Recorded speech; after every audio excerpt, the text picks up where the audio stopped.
Global star Ram Charan Shankar కాంబోలో రాబోతున్న తాజా చిత్రం గేమ్ చేంజర్. ఈ సినిమా కోసం మెగా ఫ్యాన్స్ ఎంతో ఈగర్ గా వెయిట్ చేస్తున్నారు. ఇటీవల రిలీజ్ అయిన ఈ సినిమా టీజర్ మంచి రెస్పాన్స్ ను పొందుతుంది. శంకర్ సినిమా అంటే సోషల్ బేస్డ్ గా ఉంటూ పొలిటికల్ టచ్ తో కనిపిస్తాయి. దాదాపు ఆ ఫార్ములాతోనే గేమ్ చేంజర్ సినిమా కూడా కనిపిస్తుంది. ఇక ఈ సినిమా రిలీజ్ దగ్గర పడుతున్న నేపథ్యంలో మేకర్స్ సరికొత్త తరహాలో ముందుకు వెళ్లాలని చూస్తున్నట్లు తెలుస్తుంది. ఇప్పటికే టీజర్ రిలీజ్ ఈవెంట్ ని ఉత్తరప్రదేశ్ లోని లక్నోలో నిర్వహించారు. అయితే మరో భారీ ఈవెంట్ ని ఏపీలో నిర్వహించేందుకు ప్లాన్ చేస్తున్నారు మేకర్స్. ఈ ఈవెంట్ కి AP deputy CM Pawan Kalyan గారిని గెస్ట్ గా పిలిచే యోచనలో ఉన్నారంట.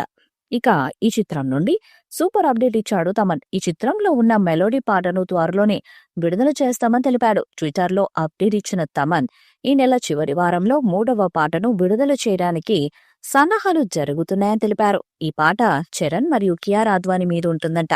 దాదాపు 15 కోట్ల వరకు ఈ పాటకు ఖర్చు చేసినట్టుగా సమాచారం. మరి విడుదలయ్యాక ఈ పాట ఎలాంటి సెన్సేషన్ క్రియేట్ చేస్తుందో చూడాలి. టీజర్ ఇటీవలే విడుదలై అభిమానుల నుండి ప్రేక్షకుల నుండి అద్భుతమైన రెస్పాన్స్ ను దక్కించుకున్న సంగతి తెలిసిందే. మొదటి రోజే తెలుగు, తమిళం, హిందీ భాషలను కలిపి 70 మిలియన్స్ కి పైగా వ్యూస్ ని తీసుకొచ్చుకుంది. ఇండియన్ 2 వంటి భారీ డిజాస్టర్ ఫ్లాప్ తర్వాత శంకర్ ఎలాంటి సినిమా తీస్తాడో అనే భయం అందరిలోనూ ఉండేది. అభిమానులకు ఈ సినిమా టీజర్ చూసిన తర్వాత vintage Shankar mark commercial cinema అని అందరికీ అనిపించింది.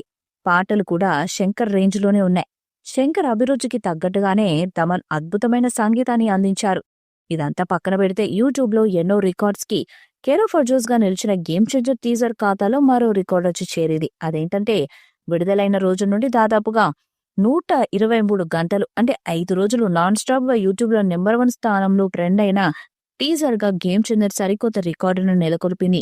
విజయవాడలో ఈ చివరి స్కెడ్యూల్ ని పూర్తి చేయబోతున్నాడు డైరెక్టర్ శంకర్. ఈ షెడ్యూల్లో రామ్ చరణ్ ఉండడు. కేవలం సపోర్టింగ్ రోల్స్ చేసేవారు మాత్రమే ఈ షూటింగ్ లో పాల్గొనబోతున్నారు. డిసెంబర్ 10 లోపు మొదటి కాపీని రెడీ చేసి సెన్సార్ కి పంపనున్నారు. వచ్చే నెలలోనే ఓవర్సీస్ కి సంబంధించిన అడ్వాన్స్ బుకింగ్స్ కూడా మొదలు పెట్టబోతున్నారట. శ్లోక ఎంటర్టైన్మెంట్స్ సంస్థ ఈ సినిమా ఓవర్సీస్ రైట్స్ ని కొనుగోలు చేస్తుంది. ఈ వీడియోపై మీ అభిప్రాయాన్ని కామెంట్ బాక్స్ లో తెలియజేయండి. వీడియో మీకు నచ్చితే లైక్ చేయండి, షేర్ చేయండి, కామెంట్ చేయండి. మరిన్ని అప్డేట్స్ కోసం మన ఛానల్ సబ్స్క్రైబ్ చేయండి. అలాగే పక్కన ఉన్న గంట సింబల్ గట్టిగా కొట్టండి.